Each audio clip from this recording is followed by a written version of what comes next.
एक दिन की बात है, आरोही सुबह पार्क में टहलते हुए जा रही थी, तभी उसे एक रोती हुई बच्ची मिली। आरोही ने उससे रोने का कारण पूछा तो लड़की ने बताया कि वह जिस गुड़िया से खेल रही थी वह इसी पार्क में कहीं खो गई है। आरोही ने उस बच्ची को उसकी गुड़िया ढूंढ लाने का आश्वासन दिया, जिससे वह बच्ची चुप हो गई। आरोही ने गुड़िया ढूंढने के लिए समय मांगी और फिर दूसरे दिन गुड़िया लाने का वादा करके वहां से चली गई, पर गुड़िया न तो आरोही को मिली और न ही उस बच्ची को। आरोही ने गुड़िया की तरफ से एक काल्पनिक पत्र उस बच्ची को लिखी और जब वह बच्ची पार्क में गुड़िया पाने की आशा में आई तो आरोही ने वह पत्र उस बच्ची को पढ़कर सुनाया।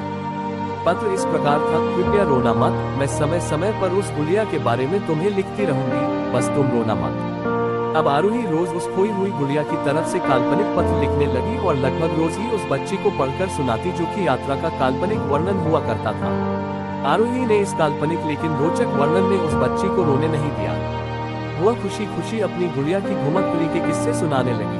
अब वह खुश रहने लगी। एक दिन जब काफी कहानियां हो गई तो आरोही ने एक दूसरे गुड़िया उस बच्ची को लाकर दी। जाहिर है वो गुड़िया पसंद हुई।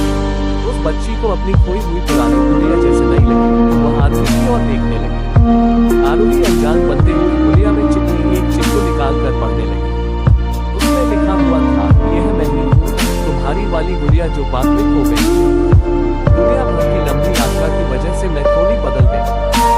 पंछी को इस गुड़िया और आरोही पर विश्वास हो गया। वह गुड़िया लेकर घर चली गई। वर्षों बाद जब वह बच्ची बड़ी हो गई तो एक दिन वह अपनी अलमारी में कुछ ढूंढ रही थी तो उसका ध्यान उसी गुड़िया पर गया जो आरोही ने उसे दी थी। बचपन की बातें याद करके वह हंसने लगी। उसे सब समझ आ चुका था कि आरोही ने कैसे उसका मन लिया। उसे उस गुड़िया पर फिर प्यार आने लगा। वह उसे बड़े गौर से देखने लगी। तभी उसकी नजर गुड़िया की फ्रॉक की आस्तीन में छुपे एक छोटे से पत्र पे गई। उसने बड़ी बेखुदा से वो पत्र निकाला और पढ़ने लगी। पत्र में सांझे में ये लिखा हुआ था, वह चीज जिससे तुम प्यार करती हो कभी न कभी